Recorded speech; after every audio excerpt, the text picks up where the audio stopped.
Hello again, everybody, and welcome to another exciting episode of Random Vlogging. This is the show where I just talk about random stuff that interests me and I have an opinion on.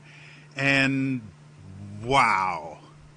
Um, so the last one was very ranty, and I was annoyed. This one, some stuff happened last Thursday, and people are losing their minds about it. And I made a Twitter thread talking about it, and more and that I made that like the day after or something that it actually happened, or maybe the night of. I can't remember. But uh, it so much more has happened since then. So first things first, I do want to say this is going to be very spoilery about the new Critical Role campaign. If you have not seen the most recent episode, stop watching now. I'm going to do everything I can to leave the title as vague as possible, so as not to spoil anything by people just looking at the title. But I'm going to talk about what happened and the kind of the reaction that's been talked about, and my own personal reaction to it.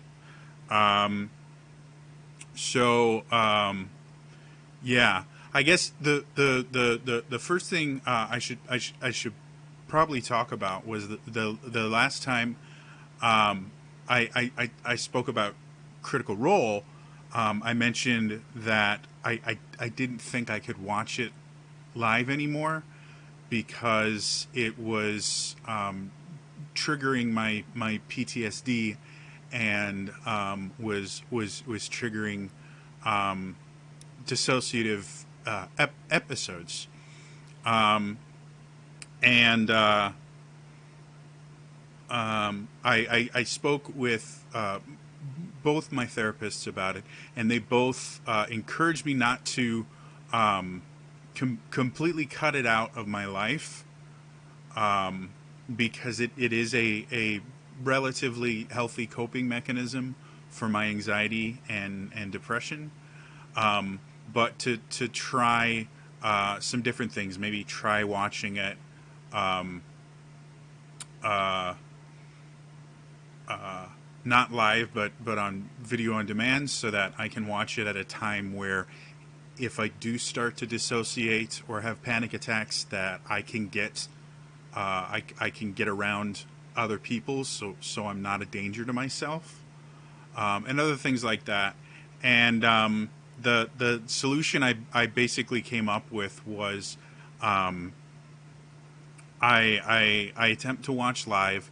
If there's something that happens that I can tell, or I start seeing things happening that are going to cause me issues, I just stop watching. And then I actually use the critical recap for any episodes that I can't actually watch the whole thing. I just watch the critical recap of it, and that way I can still watch some of it live like I used to. And then when there are situations that I know I can't handle, I just stop watching, which has been working for the most part for me. I think the last episode that I wasn't able to watch was actually because Sam actually just made an offhand joke referring to Caleb's PTSD in his pre-show thing, and again, I'm really sensitive to people making fun of people with mental health issues, especially PTSD. Uh, it upset me enough that I just stopped watching after about 20 minutes into the episode. Like I tried to make it through, and I was really angry that again, the fact that he had a very his character has a very serious mental illness is the butt of a joke on the regular really upset me. Other than that one instance, I've been able to watch live. I generally have to be doing something else, like playing a game or writing something or doing something else, so that my attention is not 100% on Critical Role. Just in case something starts to trigger me, I can kind of distract myself while I turn it off, and it doesn't turn into something dangerous for me. So that's how I do it now. That's how I kind of have to do it. So anyway, to get to the spoiler section, this is the spoiler section. Spoiler alert. Stop watching now if you have not seen the most recent episode of Critical Role. So they're trying to find the people that captured Travis's character, Laura's character, and Ashley's character, Yasha Ford and I can't remember Laura's character right now because my memory doesn't always work. Anyway, so the group finds an ally played by Ashley Birch, which they keep just using the first name Ashley and not Ashley Birch when they refer to her. And it's confusing the hell out of me because they say Ashley, and I'm thinking, Ashley as in Yasha, and no, they're talking about Ashley Birch. So, if anyone that knows them watches this, if in their tweets or something they could either tag Ashley Birch or call her Ashley Birch or Ashley #2 or something, or Ash, because that's her name on Hey Ash, What You're Playing, just something to differentiate her from Ashley Johnson, I think. Again, my memory is so bad right now. I literally cannot remember people's names. Yeah. Anyway, so that's funny. Anyway, they find the people. They find Ashley Birch's character named Keg, who knows the group that's kidnapped them, and she basically tells them these guys are bad. They're the baddest of the bad. You need to watch yourselves. And in true Critical Role fashion, they're like, nah, we can take this.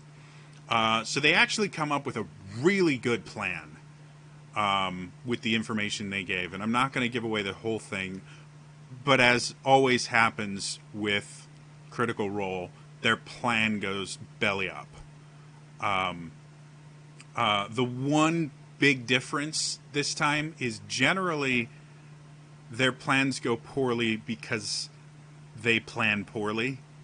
I'm not saying this to throw shade on anyone in the cast. I'm just saying a lot of the plans that they come up with are just bad plans.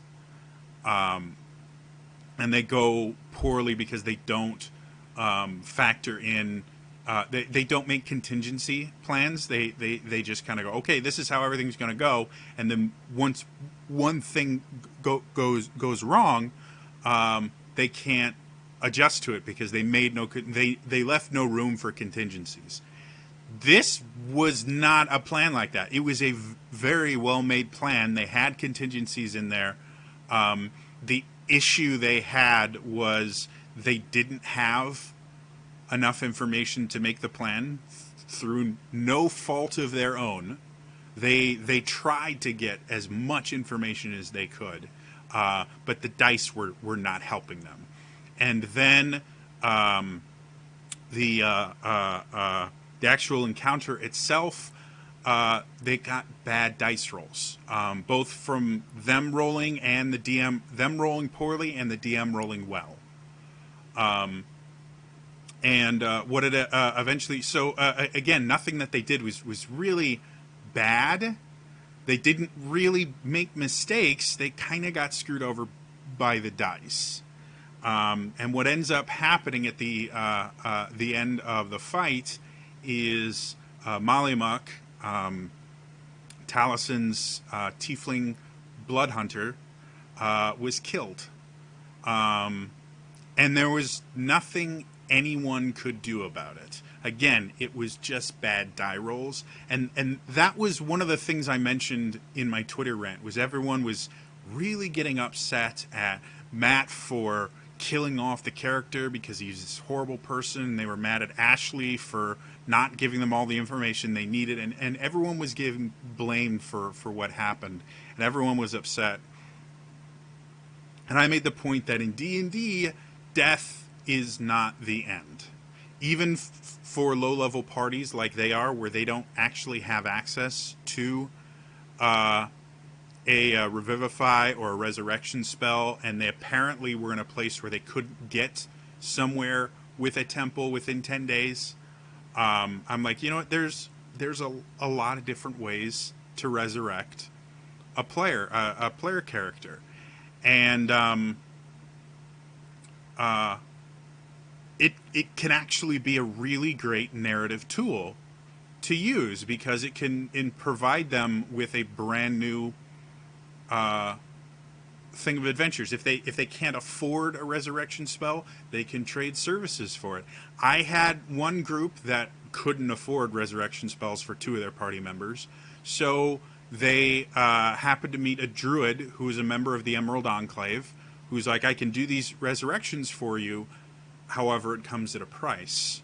One of you has to pledge your service to the Emerald Enclave.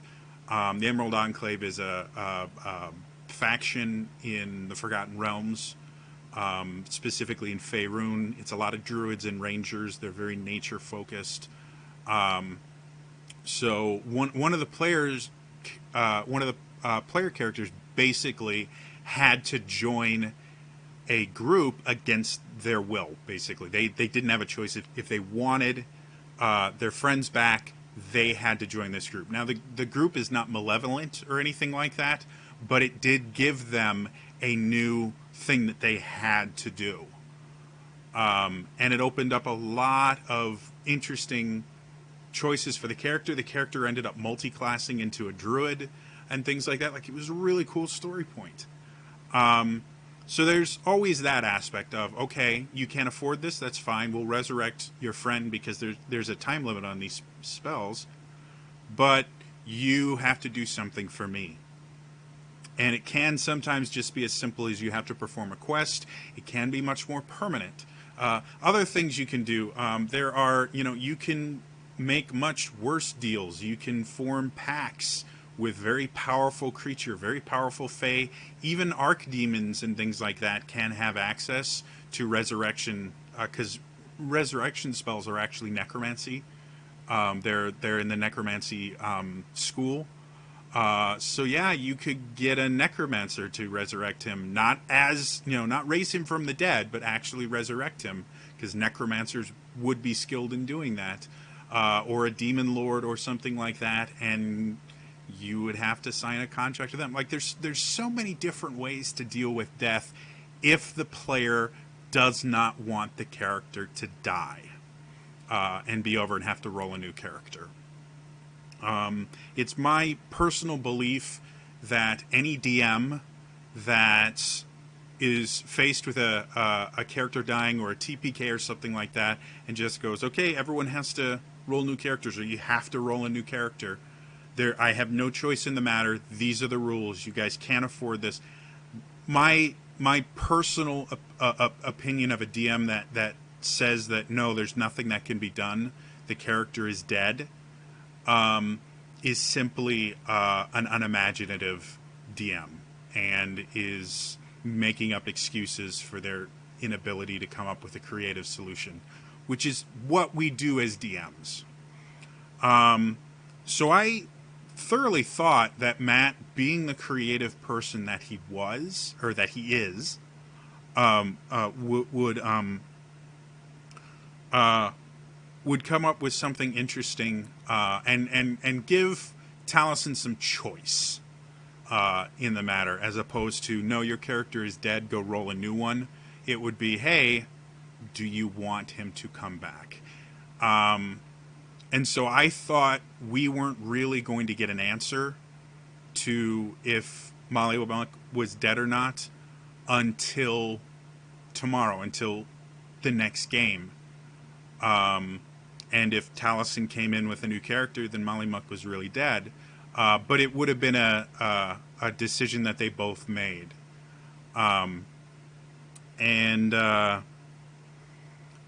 It was kind of basically confirmed on Talks Machina on Tuesday that, yeah, Malimak is dead.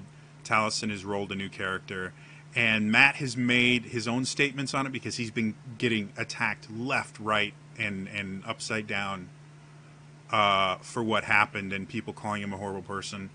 And his response, I'm actually going to see if I can find it, because his response is, I'm not 100% thrilled with his response. So this is what Matt wrote, and you can go to his Twitter to find it. I appreciate the support, and judging by the conversation, a number of people suddenly hate me. That's fine. I'll weather the slings and arrows. Ours is a story of heroism and hope in a dark world. A story many of us need, one that turns in unexpected ways, and one I believe in. I love my players deeply. I am constantly checking in with them. Our trust is endless and mutual, and it is the nature of the game. Not all ends are written. If you found this one singular moment so strong to somehow break your trust in me, then I am sorry, genuinely. However, it's a dark spot in a vibrant narrative. There is so much to come. We're preparing for the worst because it's healthy. When the stages of grief have washed over, I hope you still wish to join us. If not, then I wish you luck and good travels. So that's what Matt said roughly about 8 hours before this was recorded. And Ashley Birch has chimed in because she's been getting a lot of hate because she was the guest that came on that got Taliesin's character killed. Which isn't true, by the way. Ashley Birch is a wonderful person.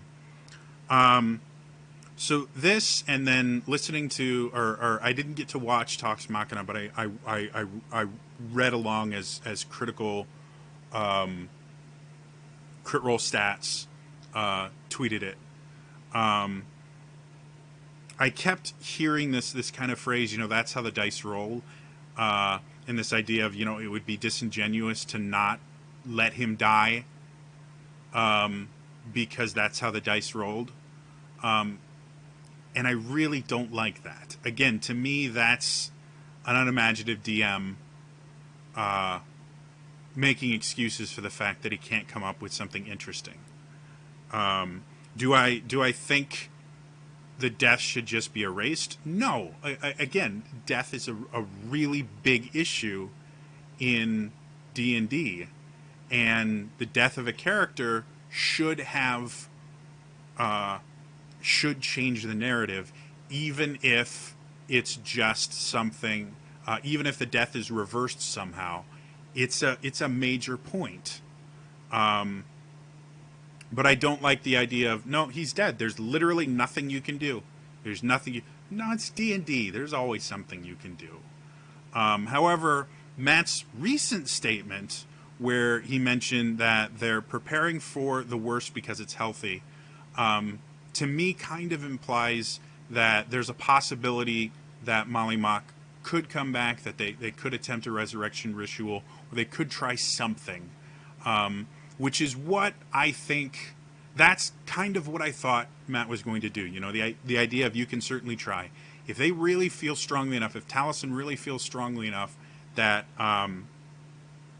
he doesn't want Mollymock's story to end, I don't think he should be forced to end a story that he doesn't want to simply because of bad dice rolls. If he made poor decisions, things like that, decisions have consequences. But to be perfectly honest, he didn't. He just got bad die rolls, and I don't think it's in the spirit of the game to penalize someone for what the dice do. I'm not saying fudge dice rolls or that the dice don't matter. I'm saying this was a freak accident of just unbelievable bad dice rolls over and over again, I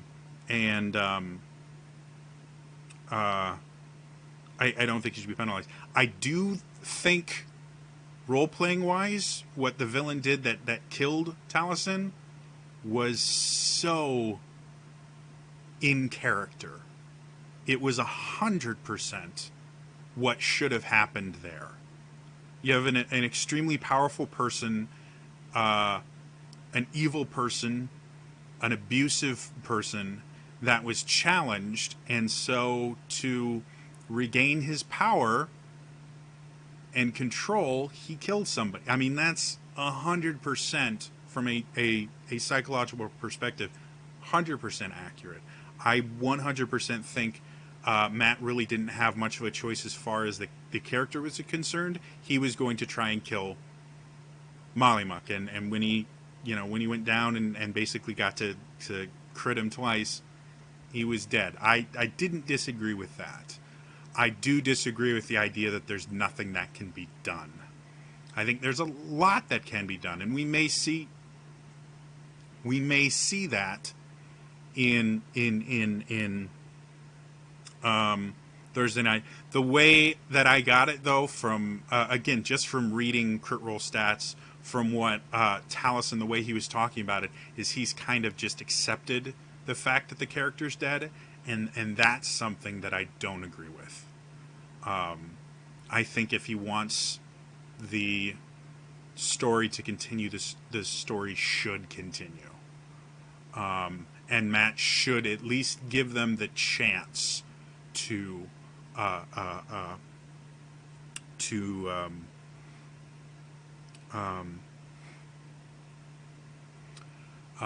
and resurrect him somehow. I'm not saying that Matt has to let them resurrect him or anything like that.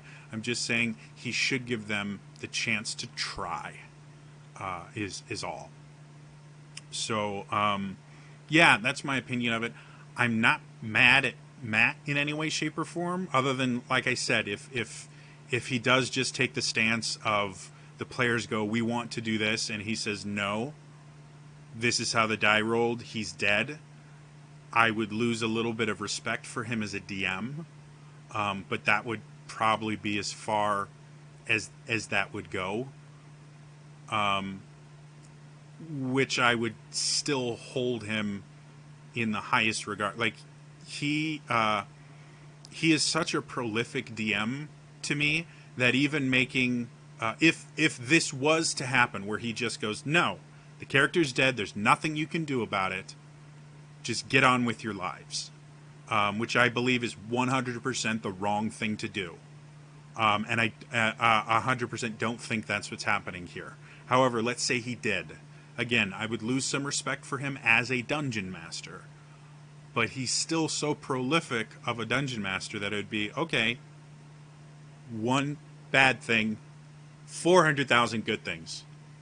Don't do the bad thing again. If it turned into a repeated pattern where he continues to kill off characters and then say, nope, sucks to be you, I killed your character off, then I would start having an issue. But as far as just this one incident, I tell my players on a fairly regular basis, I have a story written, I have a plot that I've spent a lot of time creating. However, the games aren't my story. The games are their stories. It is my players' stories It's what happens to them while they experience the storyline I made. And the storyline that I made doesn't technically matter as much as the storyline that they are making. D&D isn't about the DM telling an epic story. It's about the players telling an epic story through their actions. And in order for them to have those actions, the DM has to come up with a story for them to interact with. But it's the player's story, not the DM. And a lot of DMs don't get that. They go, "No, I'm the DM. It's my story, and you will play my way." No, it's the player's story. You are simply there to facilitate. That's not to say that the players should be quote unquote running the game, or they should be allowed to do whatever they want. No, the DM is there to make sure the world makes sense, and that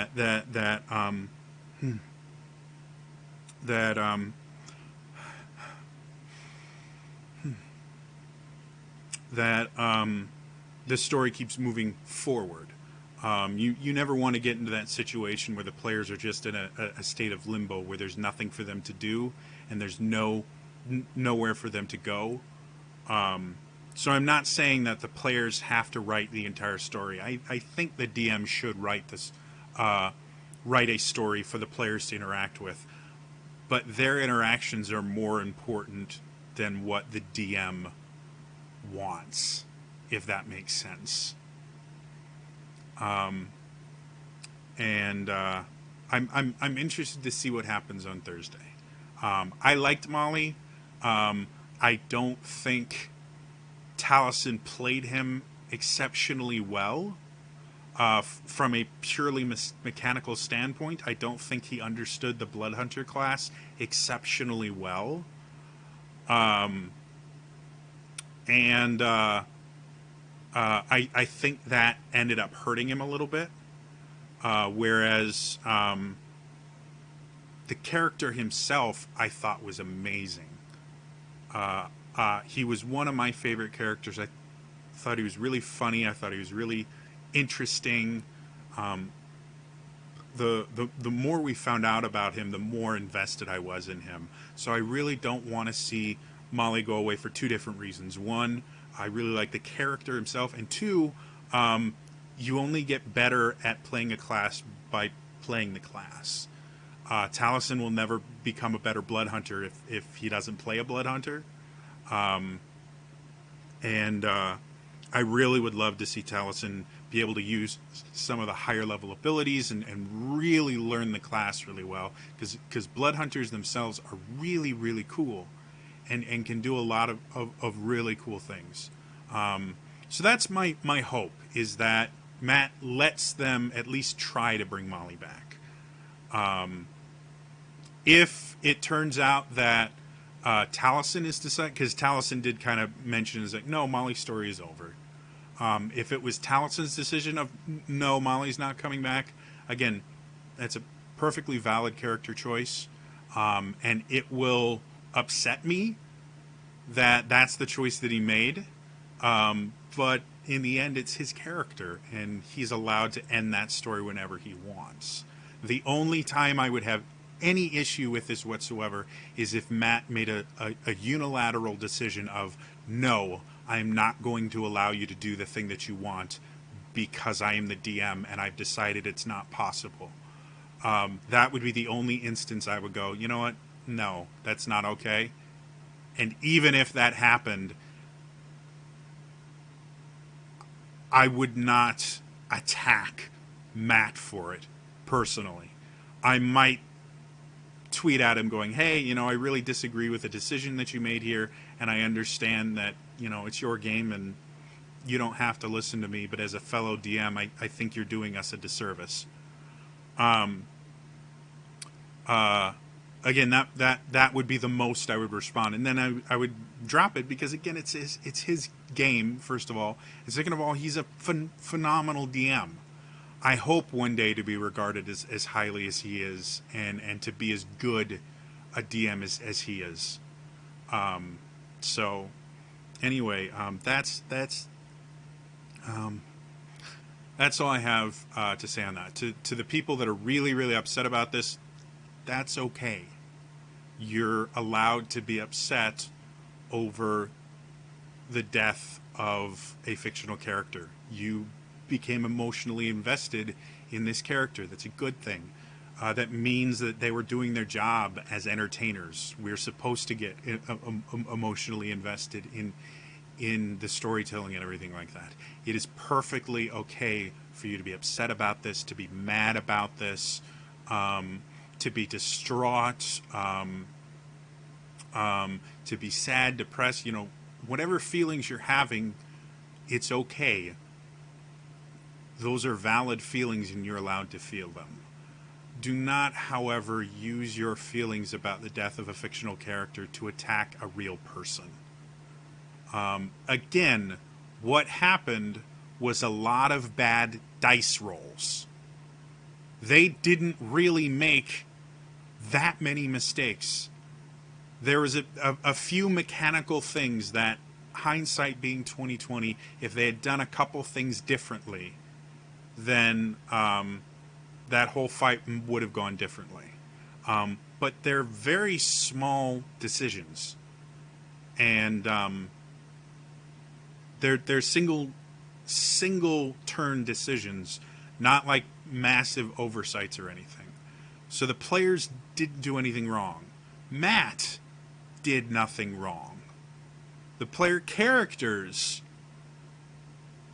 didn't really do anything wrong. They did what they could with the information they had, and for the most part, they stuck to the plan that they made, and did everything they could to adapt to the situation as it changed. Again, there's not really that much they could have done differently. It was just bad dice rolls. So don't get mad at the players. Don't get mad at Matt. Don't use your very justified and validated feelings as a reason to attack real people. Because the feelings are, again, it's perfectly all right to feel upset or angry or depressed or sad or confused or happy or any feelings that you have about this character that means you are emotionally invested in them, and that's okay. There's nothing wrong with that, and you shouldn't feel bad about the fact that you're emotionally invested in a fictional character. That is literally their job as entertainers, is to make us emotionally invested. Create characters that feel real enough that we can be emotionally invested. Because you can't be emotionally invested in a thing. Like, I can't be emotionally invested in this glass bottle. You can't. But you can be emotionally invested in people.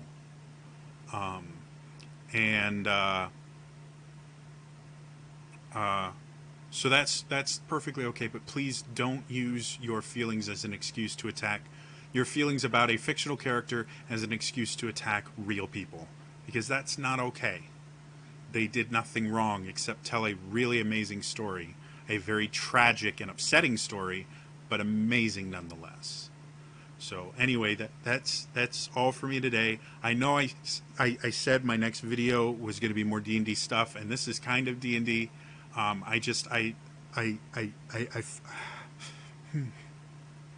felt that I needed to say something about this.